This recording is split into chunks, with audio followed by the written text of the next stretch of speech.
Welcome to Freaky Fandoms. I am Andrew, and with me tonight is Deborah, as always, and it is day 4 of the 12 days of Christmas. Yes, 4 calling birds, and this time, just for you, we actually kind of got the theme of the day with the theme of the movie connected a little bit. You're welcome. Well, with yesterday, we had a discussion earlier while we were watching our movie tonight about how 3 French hens can kind of be related to the 3 friends in the It's a stretch, but fucking yeah. movie in Elves.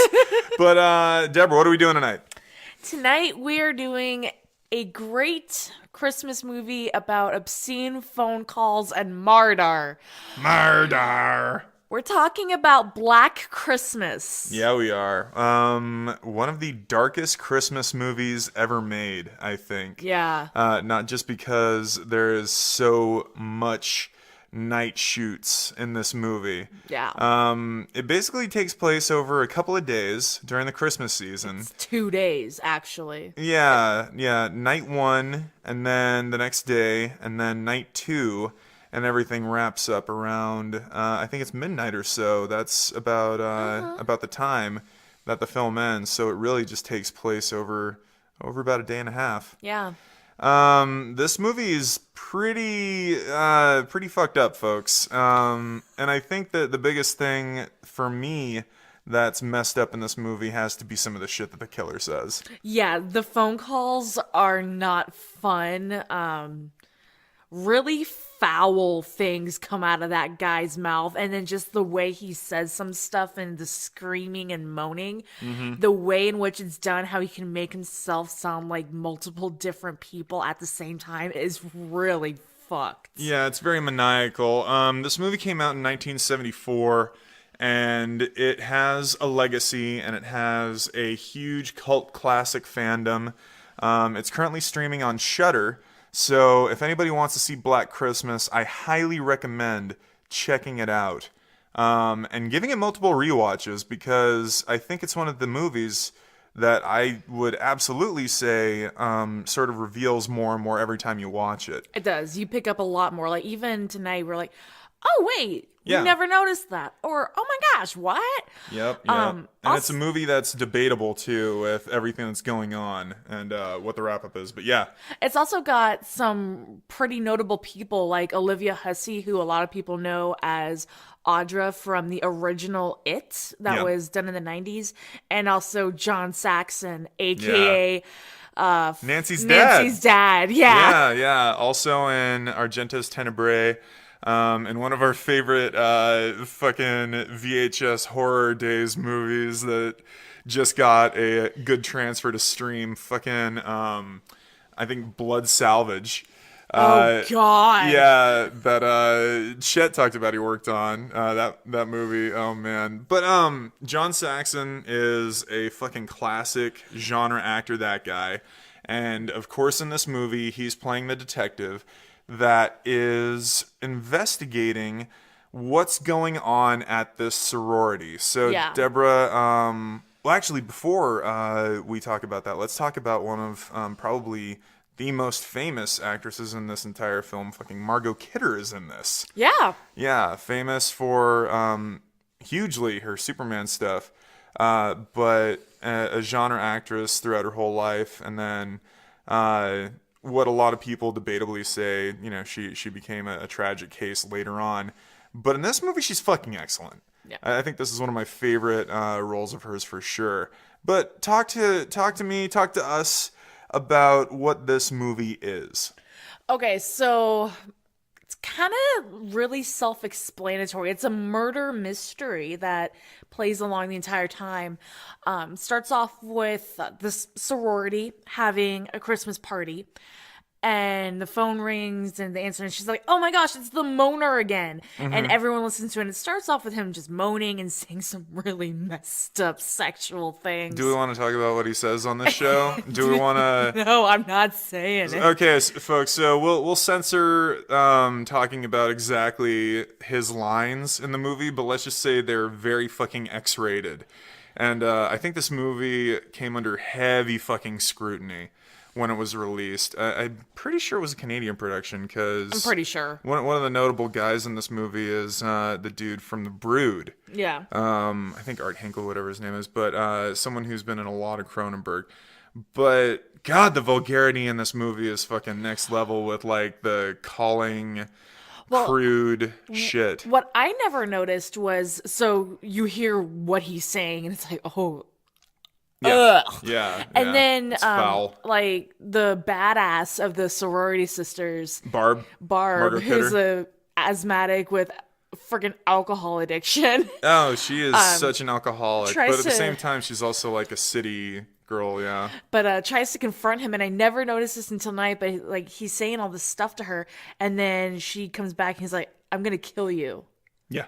I never noticed that. Yeah, it's the last thing he says, And then and he he hangs says up. it in a very straight voice because the Yeah. entire time, this crank caller is like doing Like, all of the yeah kinda stuff. well, it's like a mix. It's like all the classic tropes of like your skeevy crank caller who's like moaning and groaning and grunting and sounding like he's jerking off on the other end basically, and saying all this really disgusting perverted stuff. But then he's like switching his voice up, and there are times when he sounds like a kid and times when he sounds like a woman. a woman, and like just like screaming and screeching and alternating between voices. Like at one point it sounds like he's killing somebody, and then he takes on the voice of the person screaming and getting murdered, and just going back and forth, but Yeah. really fast. And the cops at one point say, is it two people? She's like, no, he just makes different voices all the time. Yeah. Well, before the movie starts, we know that he's already been calling them. Yeah. Because they say There's- it's the moaner again. Yeah, Olivia Hussey picks up the phone and she's like, "Oh, it's that guy again." Yeah. And Barb takes over and she's like, "Why don't you stick your tongue in a fucking light socket and get a charge?" Yeah. Yeah. It's great.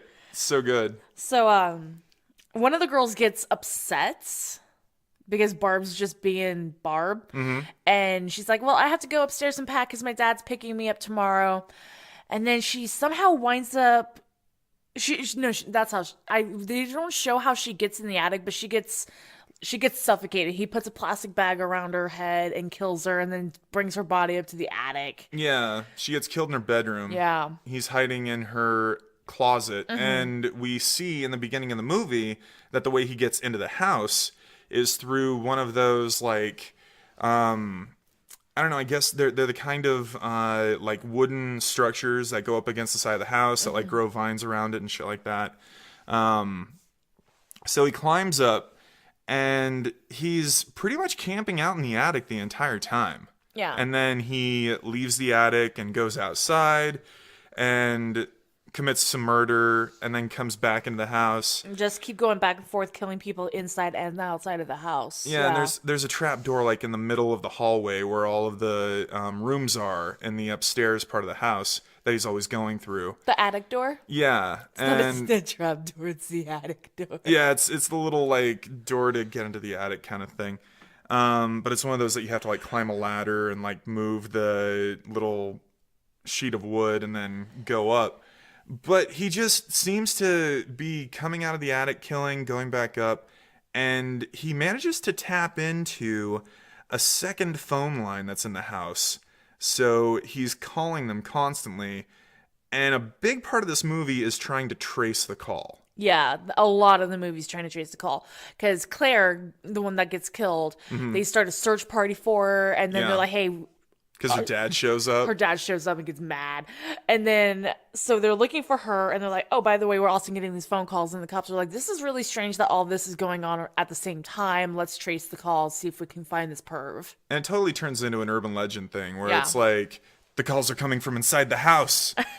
And one of the cops just completely fucks it up trying He to get... fucks up everything, though. Yeah, Nash. Yeah. There's a fun bit between the desk clerk cop and Barb, and she tells him a phone number and says it's like a new extension, and it starts with Effie, and then she spells out fellatio, and he doesn't know what it means. It's just dumb shit like that. But she's drunk the entire time. She yells at Claire's dad. Claire, by the way, played by an actress who we love a lot, who is in fucking Curtains, which we're Oh going my to be god, watching. she is! I Yeah. totally forgot that. I think Lindsay Griffin or something like that. Something, yeah. Yeah, but she's great. So Claire's dead, wrapped in plastic, for just about the entirety of the movie. I'm sorry. It's not funny. I know it's not that funny. Because of course we have to make that goddamn Twin Peaks joke. Just a reference, I am a huge Twin Peaks You're fan. a huge Pete fan. And I'm a huge Pete Yeah, fan. Pete Martell, motherfucking the best. And Catherine. Yep. I love it. I love it. So, yeah, while all this is going on, the housemaid for the sorority is running around with Claire's dad, and she's drunk as well. She like keeps a fucking bottle of bourbon in the fucking toilet tank. Because why not? Yeah, she's looking for Claude the cat, who plays a big role in the movie. Who hangs out in the attic the whole time? He's the only one that the killer doesn't try to kill. Which is good. It's great that the killer doesn't try to kill the cat. But Claude, he's running around, and there are times when I think the killer is mimicking the Cat noises? Yeah. Yeah, 100%. That's how he gets the house, the sorority mom up there. Yeah, because she goes up and she goes through the attic door, and all of a sudden he throws a fucking hook in her face. Yeah, and it goes like through her mouth and neck. And it's one of those like industrial lifting furniture hooks, like a fucking miniature crane. Yeah. And he just drags her up into the attic and leaves her hanging the entire movie. So, we develop a story out of basically this premise. This is like the foundation of the film. But then we find out that there's a really big conflict going on between Olivia Hussey's character and her boyfriend, Yeah. who is... The worst fucking pianist ever.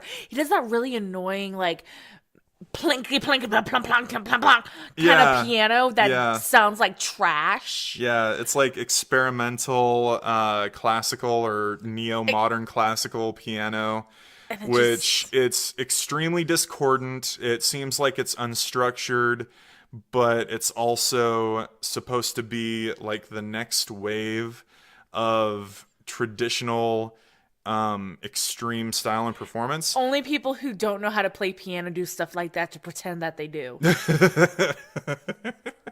Well, apparently this guy was in college for like 8 fucking years to And- become a concert pianist. And he had And a huge fucking- test and flunked it and then destroyed the fucking college's piano. Yeah. Like he has a recital on a Steinway or some shit. And I assume it's not his, but the guy looks like he's a privileged just idiot. So yeah, the thing that goes on is that they have a big fight because we find out that Olivia Hussey is pregnant. And she wants an abortion. Yeah, and he's not having any of it. He's not having any of it. And he's like, if you do this, you're going to regret it. Yeah. Don't you dare do this. Don't you try. And it's like really threatening about it. So the whole thing is like, we don't know who the killer is, but there's subtle hints about about him and a couple other people. Yeah. And it just keeps going. Because Yeah. you never see the killer. Yeah, you think that it might be like just one of the boyfriends of the main girls in the house. You're not sure. You think it's him for a good portion of it. And they even kind of really allude to it at the very end. You think that it might be Phyllis's boyfriend. Phil is the really cool member of the fraternity who has kind of like an afro afro going and on and glasses. glasses, and She's the she's funny. best. Yeah, Yeah. she is. She's awesome. And the thing about it is too is like the reason that there are only a handful of characters that stick around during this movie is Everyone's because going away for Christmas. yeah, everyone's going away for Christmas for one thing or another. A huge chunk of the sorority is going on a ski trip, so there's only like 4 of these students left. Yeah. And they're just getting picked off. And what's fucked is the way that Barb gets it, because she is drunk as hell. She thinks that she sees somebody in her room and has an asthma attack. And then 10 minutes later, while carolers are fucking distracting Olivia Hussey, she gets stabbed with her own fucking glass figurine collection. Yeah, with her glass unicorn. Yeah, Yeah. which has like a fucking 5 foot long Yeah. horn on it for some fucking Because reason. it's like a king unicorn. Like, it's super extra powerful. Don't look at me like that. Mega stabby unicorn. That's exactly what it is. But yeah, this movie, it's very dark. It's very ominous, and I think a huge part of that is because of its score, Yeah. which is extremely minimalistic and almost kind of like a dark, droning sort of use of like these Christmas carols and these Christmas classics.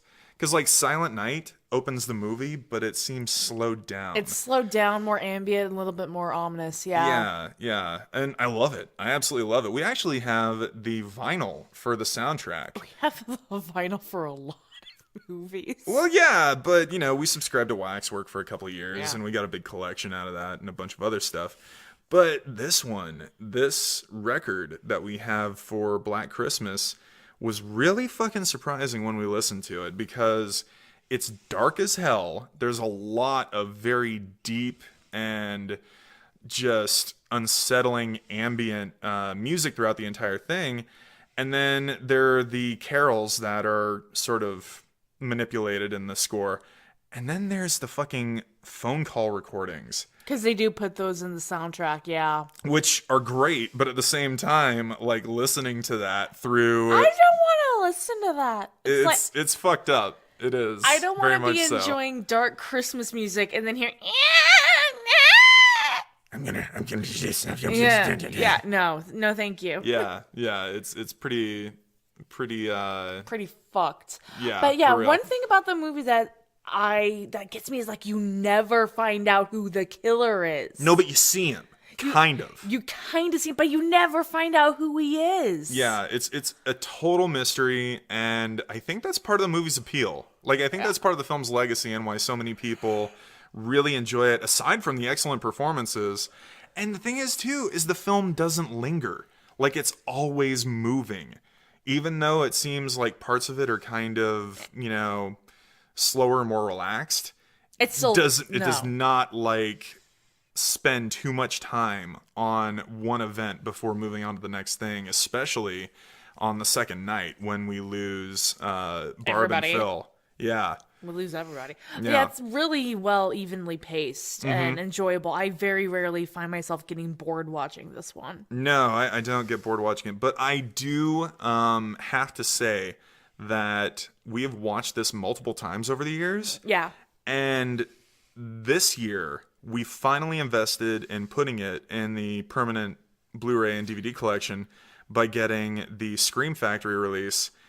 We put on the audio track from the original theatrical presentation, the mono 2-channel audio, which sounds better than I've ever heard it. And the thing is they did an amazing job clearing it up because we would stream it on Amazon. Yeah. And it was really fuzzy. Things were hard to make out, just like with Elves. But like this is like it still has a little bit of fuzziness to it, but you could actually see more of what's going on. Yeah. It's a little bit easier to follow things too. Well, the visual style of the film Kind is of like burnt offerings. yeah, it's kind of like that 70s things are kind of, you know, through a little bit of a Drug haze. fuzzy around the edges filter. Totally a post 60s haze sort of thing.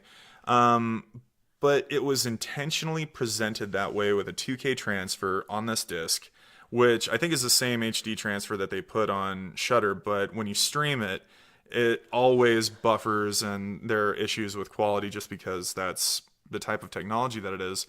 Watching it straight like this with this presentation that Scream Factory put together with the mono track audio is fucking great. Like, it's an experience that I can't say I even want to go back No. to watching it streaming. I No fucking way. love this movie on disc. Yeah, it's great. They did really well with this one. Yeah. I've Well, seen them fail a few times, and this one they did not. I know that there's a second disc that has a ton of supplements, Yes. a ton of Disc interviews, 1 is just the movie. Disc 2 is all the features. everything else. And that's all we've dug into is the first disc, and then, here and there just history about the film, but we're not really going to get into the making of the movie, the writing and directing process from Bob Clark, who, basically made this movie fucking happen.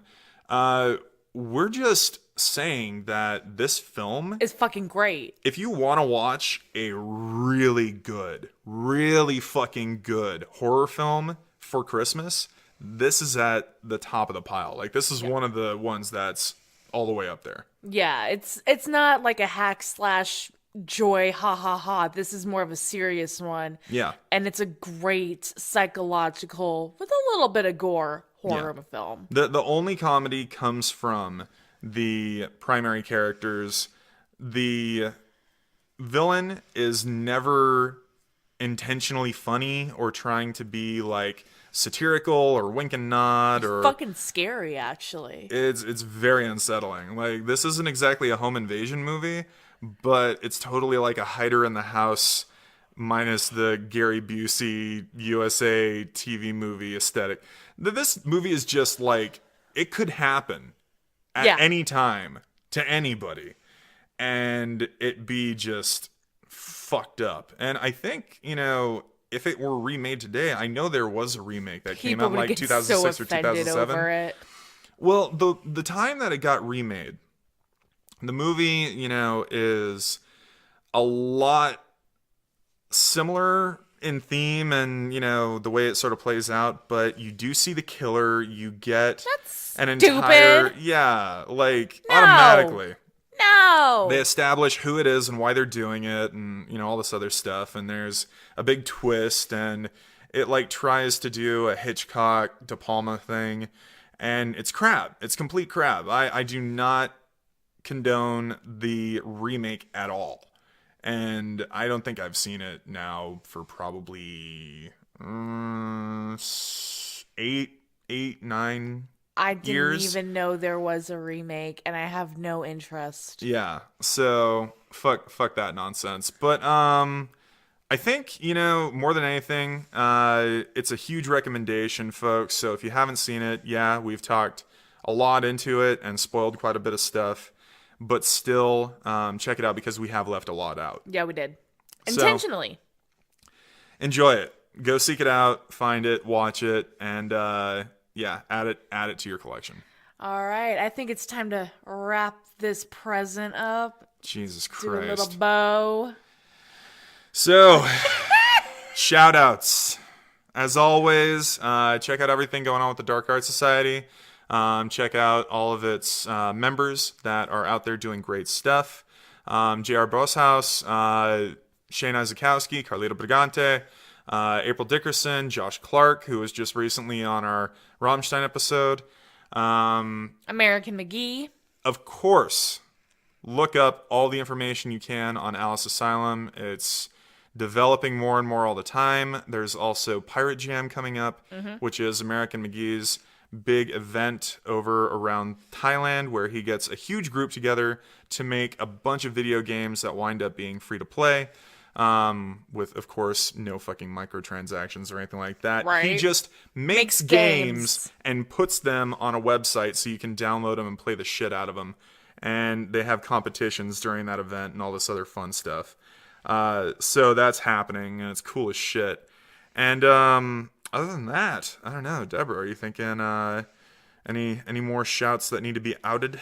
Well, thank you, patrons. Yes, as always, patrons, thank you so much for supporting the show every week and every month. We really do appreciate it. We love that you guys like us so much, hopefully.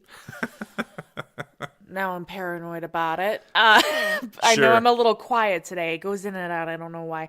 But yeah, I just want to thank you guys. You rock my world. Yeah, Yeah. both of us. Thank you, folks.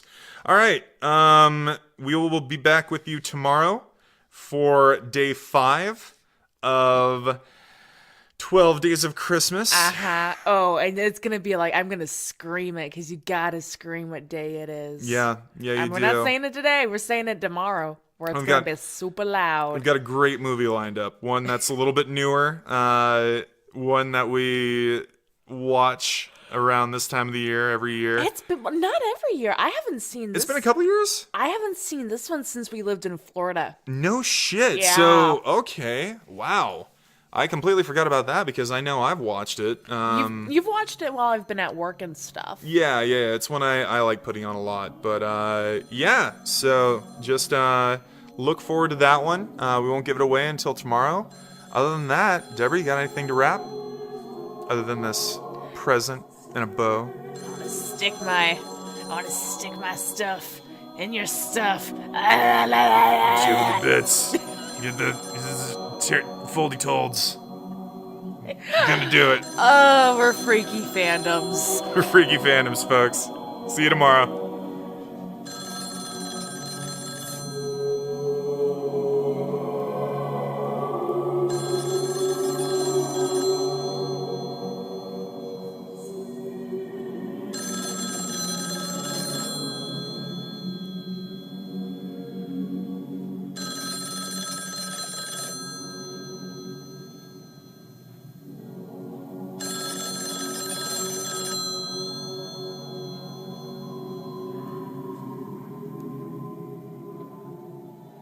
Agnes, it's me, Billy.